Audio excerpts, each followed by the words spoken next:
Olá, boa noite! Está começando mais um Conversa Franca e essa semana, né, como você já pode ver, o nosso convidado especial é o Alcenir Coutinho, né? A gente vai bater um papo aqui com o Alcenir Coutinho, locutor, né? Tem uma história no rádio colatinense, no rádio do estado do Espírito Santo, enfim, é um ícone da comunicação e é um prazer, Alcenir. Boa noite, obrigado por estar conosco aqui hoje no programa Conversa Franca. Ô, Temar, prazer todo meu, boa noite a todos, é um prazer estar aqui com você para participar desse programa e vamos ter um bate-papo legal, com certeza. Ok, né, o Alcenir Coutinho, né, como eu já falei, ele tem um nome fixado, né, na comunicação, principalmente no rádio colatinense, no rádio capixaba, e a partir de agora a gente vai bater um papo aqui para saber aqui de onde surgiu, como é que começou, tem a trajetória dele também na política, hoje é o coordenador do PROCON aqui do município de Colatina, mas a gente vai falar primeiramente aqui de rádio, vamos falar de esporte também, futebol, e a minha história com o Alcenir, ela se entrelaça em alguns momentos também, a partir de agora a gente vai falar sobre isso também. Alcenir, como é que surgiu o rádio na sua vida? Como é que começou? Conta pra gente. Você sabe que quando a gente gosta de rádio, começa logo cedo, né? Desde criança, né? E eu, desde criança, gostava de falar, de comentar, e foi exatamente na escola, né? No colégio lá, os professores perceberam esse vozeirão já se destacava. Né? Perceberam que eu tinha uma voz assim mais grave, aquela coisa toda, e pediu para eu sempre fazer leituras, né? Que é negócio todo, num evento lá do Dia das Mães, ou não sei o que e tal. Aí eu tinha que fazer a apresentação, tinha que ler. Aí eu acabei realmente engrenando por ali, depois passei também a falar na igreja, fazer leituras, né? O Dulcio Félix, que foi companheiro nosso de rádio, ele era uma pessoa muito ligada à igreja, aí me pedia para poder também fazer umas leituras lá na catedral e também na própria comunidade em São Vicente e tal, e por aí foi. Acabei indo lá para a rodoviária, fiquei lá uns 2 meses anunciando os ônibus lá, aquele negócio todo. Geraldo Pereira entendeu que eu poderia ir para a Rádio Difusora e acabei entrando. Aí tô aí. Geraldo Pereira, né, para quem não sabe, hoje inclusive dá nome à rua, né, o calçadão ali da rua Geraldo Pereira, foi o fundador da Rádio Difusora, né, tem uma história marcante também.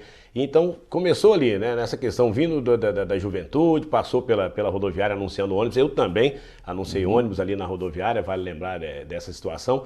E na entrada da Difusora, como é que foi a situação? Quantos anos você tinha? Olha, eu tinha 13 anos, Ademar, quando entrei na menino, Difusora. Naquele tempo podia, né? Naquele tempo podia, hoje já não pode mais. Hoje já tem que ter aquela regra toda, não pode trabalhar de menor, aquela situação toda. Mas eu tinha 13 anos que eu entrei lá, o Geraldo falou assim, vamos fazer um teste e tal, e acabei lá com o Samuel, né, aquela turma toda lá, fazendo o teste, foi aprovado e pronto, começamos lá. Começamos a fazer, primeiramente, a parte jornalística, né, que eu lia as notícias, aquele noticiário de hora em hora, certo. E fazia aquela parte toda, e depois devagarinho foi engrenando, acabei sendo, enveredando lá para a parte também de apresentação de programas, passei depois para a parte do esporte, e aí foi. Foi interessante a minha chegada lá na Difusora, porque quando eu cheguei lá, eu fui com a ilusão, né, que acho que ia ser uma coisa diferente, uma coisa meio complicada, aquela situação toda, mas foi muito simples. Geraldo foi um camarada muito, assim, bacana, colocou bem claras as coisas, não tinha mistério, ensinou muito e foi realmente importante e legal lá, aquele momento que nós passamos a viver lá. Muitos nomes que passaram aí, marcaram ficaram marcados também na história do rádio. Cara, você trabalhou, Zé de Almeida, o meu saudoso pai, sim, o Zé Paulo, enfim. Foi parceiro nosso lá, né, o Zé Paulo, né, aquele vozeirão dele que ele tinha lá e tal. Ele é um cara muito bacana também, veio pra cá, né, de Teófilo e trabalhou conosco lá tanto na parte de locução, de apresentação de programa, como também no futebol, que ele narrava jogo, né? E então ele realmente foi o nosso parceiro muito bom. E daí apareceu todo mundo, você, a galera, tá toda a família aí nessa parte de comunicação, que é muito bom. E o Zé de Almeida? O Zé de Almeida, rapaz, nem se fala. O Zé de Almeida foi o camarada exatamente que abriu as portas para todo mundo, né? Porque o Zé de Almeida, ele é um cara que tinha uma comunicação muito simples, né? Ele é um cara muito assim, popular, o linguajar dele era daquele povão mesmo. Então batia as latinhas dele, buzinava, falava o nascimento das crianças no interior, e havia aquela brincadeira toda saudável, que ali cativava o pessoal, né? Certeza. E consequentemente a gente depois entrava logo em seguida, já estava realmente com a audiência já bem tranquila, porque o Zé tinha preparado a cama já. Ok, eu comecei também muito novo, né? Eu praticamente cresci dentro de rádio também, acompanhando meu pai, meus irmãos também, todos aí também nessa área. E a gente observa, né, Alceni, como você acabou de falar, o programa do Zé de Almeida, o seu programa de manhã, realmente aí era audiência total, tanto aqui em Colatina como também no interior. Isso. E hoje nós temos aí o celular, temos a internet, notícia em tempo real, mas naquela época não. Não tinha. Tinha cartinha, tinha um recado, mandava um recado para quem está lá em São Pedro Frio, em São João Grande. Quantas vezes o pessoal marcava o horário para voltar para casa no interior, vinha fazer compra, né? Certo. Porque tinha aquele negócio, o ônibus sai de lá 4 da manhã, aí chega em Colatina, vai voltar 2 horas. Aí você ficava falando, gente, ó, fulano de tal tá avisando que vai chegar no ônibus de tal hora, hein? Espera no ponto que tá levando compra, tá não sei o quê, segura aí. Então havia essa comunicação, e era muito legal. Havia uma integração muito grande com o pessoal do interior, exatamente por isso. A rádio prestava esse serviço, a rádio ela tinha esse papel de estar junto com a comunidade. Infelizmente com essa, não é infelizmente, é evolução, né? Agora a internet chegou, acabou realmente ocupando esse espaço todo, mas fica a saudade, fica a lembrança, fica exatamente todo aquele trabalho que foi feito, que era muito legal. E as pessoas hoje ainda, a gente se encontra com muita gente do interior, ou mesmo da cidade, que participava do programa, que estava junto conosco, e que relembra e pergunta, e aí, como é que é? Vai voltar, não vai? Vamos voltar a fazer aquele tipo de programa? Quer dizer, são coisas que ficaram marcadas, que é muito bom. Essa questão do vai voltar aí, a gente já tem um projeto já montadinho e em breve a gente quer tirar isso aí do papel e conta com a participação desse ícone, né, da comunicação colatinense e capixaba, que é o Alceni Coutinho. Agora, Alceni, o rádio realmente está presente, né? Apesar da evolução, ele continua sendo aquele meio imediato. Inclusive, antes de começar aqui o programa, a gente conversava, né, a diferença da TV e do rádio. Então, você está com o celular em algum local, aconteceu um fato, um acidente, ou está num evento esportivo, num evento político, cultural, você liga, você consegue passar todas as informações, é claro, de uma maneira diferente do que a televisão, mas continua sendo aquele meio imediato. Com certeza, o rádio não perde o seu espaço. Eu acho que o rádio, ele, na verdade, tem que modernizar, né? Ele moderniza, mas ele não perde o seu espaço nem sua importância, porque ele é muito mais rápido do que outro tipo de meio de comunicação. Porque, na verdade, o que acontece? Na televisão, você não consegue ficar sem ver imagem. Exatamente. Você pode, por exemplo, dona de casa, o pessoal todo de casa, deu uma notícia, você fala na televisão uma notícia, o pessoal já corre para ver a imagem. Agora, o rádio não, o rádio o cara já ouve, ele mesmo imagina como está a situação. Tem que ter aquela imaginação, aquela ideia para transmitir. Isso, exatamente. Então, a questão da locução do rádio é exatamente por isso. O locutor ele tem que ser criativo, ele tem que ter um meio de comunicar a coisa de maneira que a pessoa possa ela interpretar o que está acontecendo, qual é a situação que foi verificada ali. Então, por isso que o rádio, eu acho que é mágico. Ele é muito mais mágico porque a televisão já mostra. A pessoa na televisão viu, gostou ou não gostou. O rádio não, ela já fica criando uma certa ilusão, ela cria uma coisa interessante. Igual a gente mesmo, o cara ouve pelo rádio, aí quando vai conhecer pessoalmente, fala, nossa mãe, imaginava você diferente. E a gente também imaginava os nossos locutores, nossos ídolos aí, de rádio aí, como o Zé Carlos Araújo, outros do que, as pessoas que a gente admirava, né, narrando futebol. Quando a gente vai ver a imagem, vai, puxa vida, que diferença, né? Então é isso aí, o rádio é gostoso por isso, você pode imaginar e a televisão você tem que ser realista, não tem jeito. Bom, eu particularmente, né, ouço muito rádio, cresci ouvindo rádio, principalmente transmissão esportiva, né? Daqui a pouco a gente vai falar um pouco dessa situação. Eu comecei a narrar futebol em 1996, aprendi muito, mas muito mesmo com o Alceni. Depois disso a gente chegou a trabalhar algumas jornadas esportivas aí juntos. E você ouvia muito rádio também, pesquisava, tirava muita coisa de benéfica do rádio? O rádio sempre, como eu te falei, eu sempre gostei de rádio, né? Então a gente ficava muito ligado nas emissoras do Rio de Janeiro, a Globo principalmente foi a escola de todo mundo, acredito, né? Exatamente. Então a gente acompanhava aquilo ali e procurava, na verdade, até certo ponto imitar, né? Eu, por exemplo, minha narração, ela tem parecido com o Edson Mauro, né? Muito parecido com o Edson Mauro. Então eu gostava do Edson Mauro, o jeito dele fazer a narração, o jeito dele de comunicar, a maneira com que realmente ele gritava os gols. Então eu passei a ter ele como espelho, né? Mas acho a sua melhor. Obrigado. Eu não estava imitando, mas eu gostava do estilo dele, né? Da forma que ele realmente transmitia. Então esses camaradas realmente foram os nossos mestres, né? O Zé Carlos Araújo, o Osmar Santos, né? aquele estilo de narrar em São Paulo, que era muito mais rápido, muito mais... Eu achava muito diferente, né? Eu gostava muito do estilo carioca. Você cria, você faz uma coisa mais diferente. cadenciada e criativa, né? Exatamente, você cria os slogans lá diferentes, aquela coisa toda. O São Paulo já é mais a corrida, né? Tipo corrida de cavalo, né? Aquele negócio todo. Mais então rápido, eu preferia mais o estilo do Rio de Janeiro e acabou realmente sendo ali a nossa escola para a gente poder transmitir futebol, fazer até programa, né? O Silvio Santos, né? Haroldo de Andrade, né? Outros locutores e comunicadores importantes do Brasil, que a gente também se espelhou e foi levando. O próprio Geraldo falava, a gente tem que copiar o que é bom. Se é bom, vamos copiar, não tem problema não. Faz o seu programa de um jeito que você achar que tem que fazer, que está agradando. E a gente fazia desse jeito. Bom, e eu particularmente também fui muito ao estádio municipal, né, acompanhar aí o Colatina. Você, quando a gente fala de Colatina, do campeonato estadual do Colatina, em 1990? 1990. A gente lembra, é claro, do Alceni, que o pessoal ia com o radinho. É do colar, galera. Ficou aquele jargão, né? Do colar, galera. E realmente, assim, é uma coisa que a gente via que se misturava, né? Muita gente com radinho de pilha acompanhando, porque gosta de acompanhar aquela resenha do intervalo, aquela resenha antes do jogo começar, depois, enfim, o rádio também faz parte do futebol brasileiro. Com certeza, o camarada não ia para o estádio sem um radinho, né? O radinho era o companheiro dele, porque ele queria conhecer o jogador, saber quem era o jogador, e na narração ali você fica falando, conversa, entrevista, quer dizer, então você tinha um contato. Então o torcedor, com o rádio na mão ali, ele ficava realmente identificando qual era o atleta, qual era o jogador, e isso foi muito interessante, muito bom para a gente poder fazer esse trabalho aí. Agora, como você falou, eu tive o prazer, né, Altemar, de participar na época, acho que mais rica do futebol colatinense. Exatamente. Foi exatamente a época que tinha o Colatina disputando o campeonato, a época de Olonico, o Eval Galassi, o Mirandinha, o Zé Irineu, essa turma toda que estava envolvida no esporte ali e fizeram o futebol colatinense crescer. E eu participei ali, jovem ainda, mas a gente conseguiu entrar naquele sistema ali juntamente com o Jorge Alain, juntamente com o Laerte França, o Geraldinho Ribeiro, o Samuel Batista, o Zovico, e era uma galera muito grande. Você depois que veio posteriormente, veio seu pai, quer dizer, então a gente foi se envolvendo tudo ali, fazendo um trabalho muito legal. Teve o Gerson Solano também? Gerson Solano, né? O Geraldinho Ribeiro. Quer dizer, o Gerson está aí, está lá em Vitória ainda, né? Isso. O Geraldinho, infelizmente, já faleceu, né? Mas a outra galera... O técnico era o Tião, né?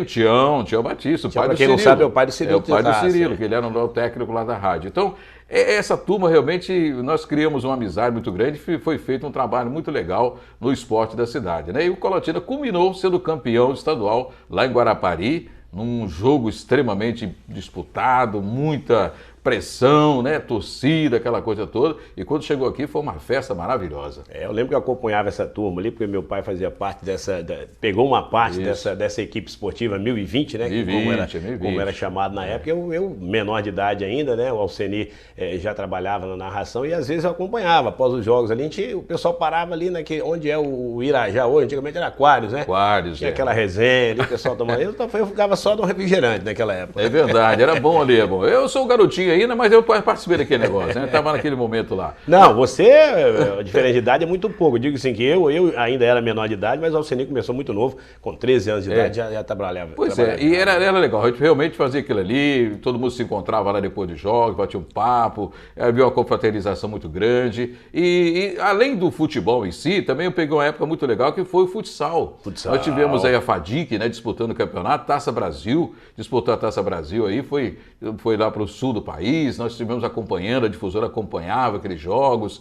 Então, realmente isso criou um vínculo muito grande com o ouvinte, com o camarada que gostava de acompanhar o esporte. Então a gente participou desse momento muito legal. Foi uma época, eu acho que foi uma época dourada do nosso esporte aqui da cidade. A gente luta ainda para isso voltar, mas a gente sabe que é muito difícil, em razão da crise financeira, uma série de fatores aí, mas a gente não perde a esperança, quem sabe?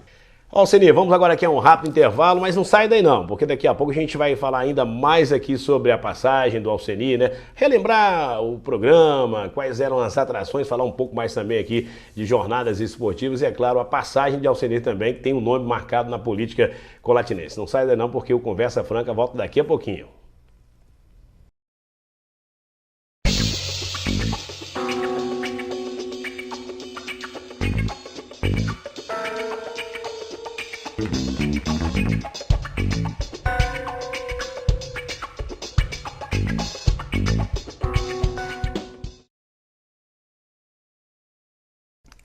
Estamos de volta, dando sequência aqui com o programa Conversa Franca dessa semana. O nosso convidado aqui é Alcenir Coutinho, né? Falando de rádio, falando de política, falando de futebol, enfim. Alcenir, vamos falar um pouquinho novamente aqui da sua passagem, né? No seu início de carreira na Rádio Difusora. Você tinha um programa que era o principal nas manhãs de Colatina, né? Tanto aqui como no interior. Qual era o nome do programa? Olha, na verdade eu fiz 2 programas que foram muito assim conhecidos da população, né? Tinha o programa Alcenir Coutinho, na verdade. Era o programa que levava o seu nome, né? Levava meu nome, e tinha o Só Roberto. O Só Roberto é uma coisa que... foi um ícone, porque era o momento que a gente rodava as músicas do Roberto Carlos. E tinha um quadro, Temar, que a gente falava a história do ouvinte, né? Então o ouvinte escrevia uma história de amor, né? Contava lá como é que conheceu a pessoa. E muitos falavam até do casamento, né? Ó, conheci minha namorada, depois se tornou meu esposo, hoje estamos aqui. Aí contava aquela coisa, e era muito legal. E rodava as músicas do Roberto Carlos, que sempre foi...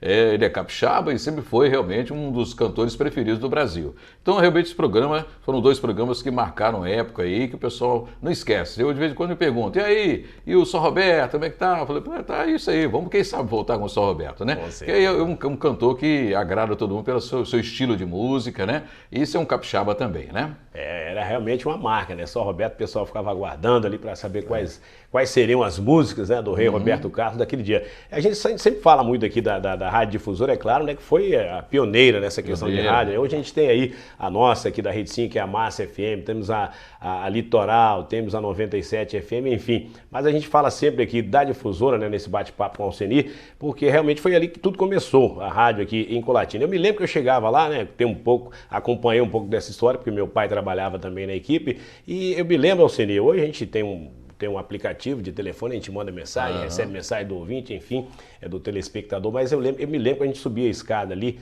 na Rádio Difusora, tinha um móvel, uma espécie de um baú, e tinha lá Alcenir, Oséias, Zé de Almeida, cada programa abria e o pessoal depositava as cartinhas ali, né? É verdade. Ali era muito, hein? Era exatamente o contato que a gente tinha com o ouvinte. Era aquela carta ali, aquela correspondência, né? Então ele mandava a carta pedindo a música, contando uma história, falando a situação dele. Enfim, era um meio de se comunicar com o locutor, com o apresentador do programa.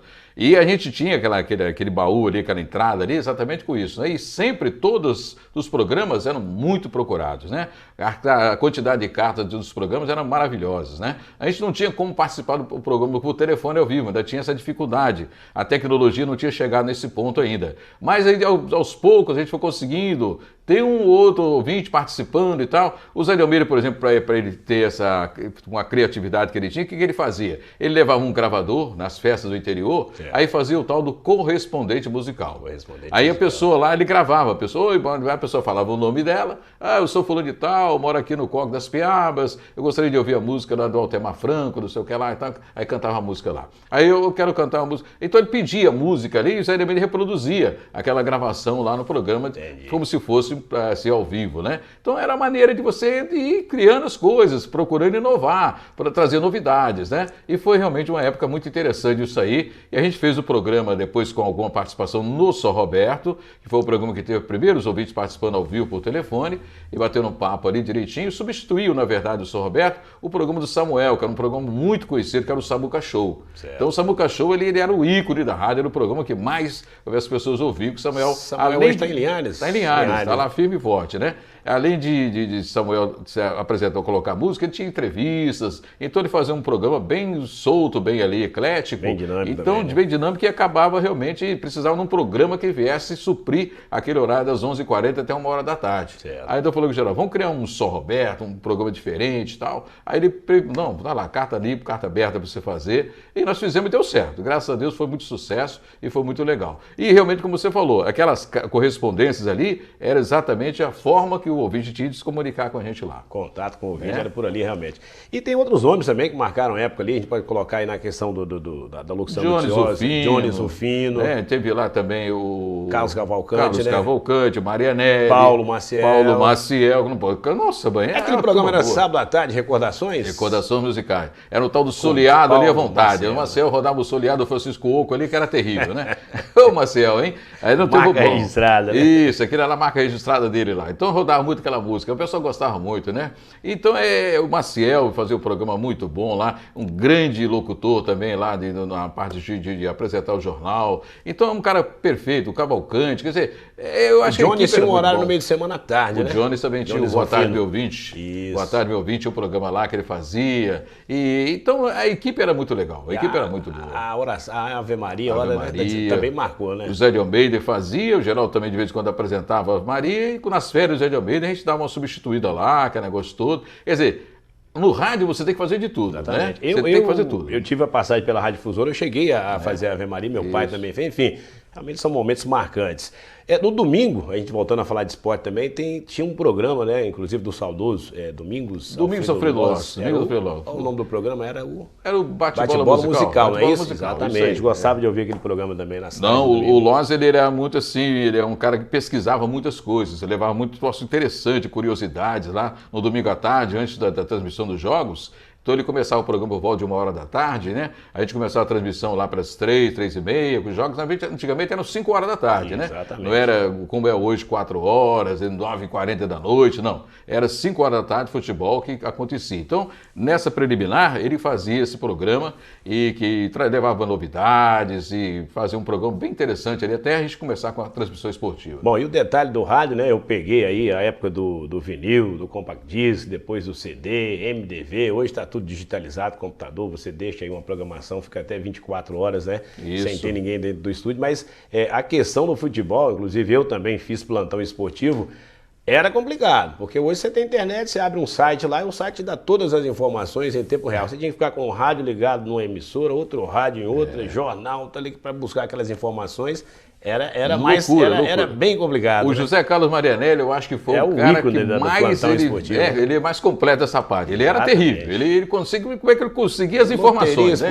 Loteria, aquele tinha os 13 jogos, né? Jogo 1, jogo 2, que negócio todo, ele sabia tudo. E além dos jogos do campeonato espanhol, português, não sei o quê, ele era maluco. Ele conseguia pegar todas aquelas informações lá, jogava lá no ar e pronto, dava certinho. Falei, rapaz, o cara é terrível. Mas é isso. Se você não gostar, se você não tiver vontade ali, rádio não é você chegar e pegar a coisa prontinha na mão, não. Você tem que se virar. Você tem que procurar as coisas para poder fazer alguma coisa diferente para o seu ouvinte. Conversa franca dessa semana com Alcenir Coutinho. A gente falava aqui de alguns campeonatos, a gente pode destacar também que teve história aqui, Taça Univila, né? Univila, Cagliari e o Ferdinando Maim, além das equipes do futsal, Saporeca, Proálcool, enfim, tem realmente história, tudo. E da cidade colatina, que está aí até hoje também. Perfeito, e tinha o próprio Jack, essas questões de esporte. O esporte era muito forte, né? A gente fica assim, hoje percebe que tem ainda pessoas que militam no esporte, mas não tem mais aquele jeito que era antigamente, né?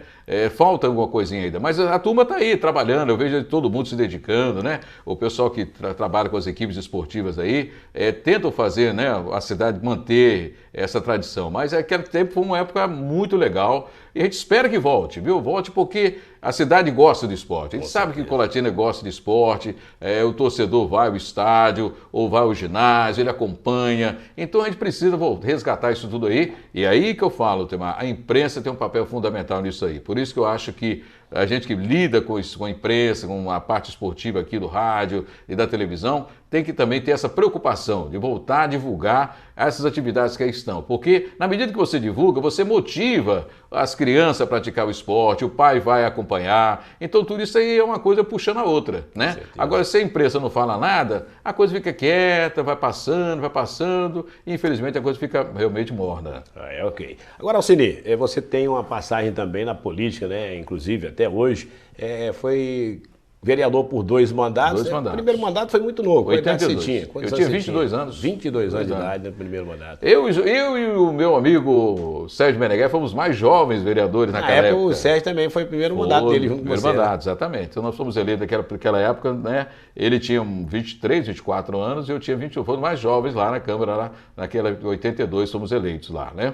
Na época surgiu essa situação da política também na sua vida? Exatamente em consequência do rádio. Certo. O rádio acabou me levando a gente para a política, né? Eu me recordo que naquela época, em 82, né, na época da eleição para prefeito, foi exatamente a primeira eleição após o término do regime militar. Quer dizer, haveria eleição com a pessoa votando, naquele de 82. Eleição direta, Eleição né? direta, menos para o presidente, no caso, mas já era a primeira eleição para governo do Estado e para prefeito, vereador, deputado, aquela coisa toda, né? O Camata se elegeu, né, como deputado, como governador, e aqui em Colatina a legislação permitia que você tivesse um candidato, um partido pudesse ter mais de um candidato. Entendi. E teve 3 candidatos ao MDB. Foi exatamente o Lésio Sattler, o Sérgio Ceotto e o Tadeu Gilberti. Tadeu Gilberti foi eleito. E o Tadeu Gilberti foi eleito. E o Odilon, que era ligado, que era o sogro lá do Lésio Sattler, Alcini, vamos entrar aí para você ajudar o Lésio, que o Lésio precisa ter uma equipe boa de candidato a vereador. Falei, Odilon, mas eu não vou entrar ali, eu sei como é que mexe com política, não sei o quê.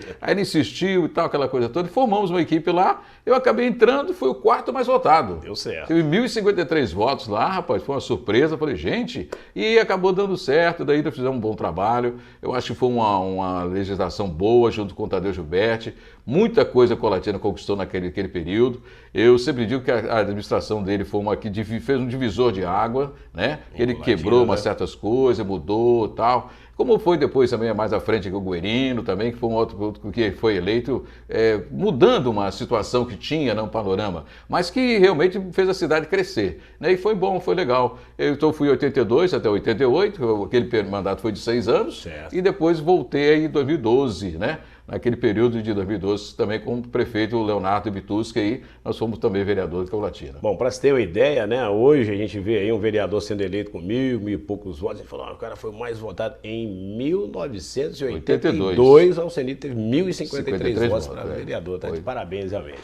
Alceni, é realmente um prazer tê-lo aqui. A gente tinha que programar aqui uns 2, 3 programas, né, pra gente falar de tudo realmente, mas é um bate-papo, né, pra gente matar a saudade, principalmente dessa questão do rádio aí, e conhecer um pouquinho mais aí da vida do Alcenir Coutinho, como eu já falei, né, um ícone da comunicação, faz parte da história do município de Colatina, hoje está à frente do PROCON. O PROCON dá muito trabalho, dá muita dor de cabeça também, o PROCON, né? É um órgão realmente importantíssimo na cidade, é um órgão que presta serviço à coletividade de maneira realmente direta, né, onde as pessoas que têm os seus problemas vão lá no PROCON e a gente procura, na medida do possível, né, atendê-los lá, né, e resolver os seus problemas lá, né? É importante realmente que as pessoas lutem pelos seus direitos e o PROCON está à disposição. Ok. Lembrando a você, nosso telespectador, que o Conversa Franca vai ao ar toda terça-feira às 18h30, quinta e sábado às 19h30, hein? Toda semana uma personalidade batendo papo com a gente aqui. Essa semana foi o Alcenir Coutinho. Alcenir, parabéns pelo trabalho. Muito obrigado. Né?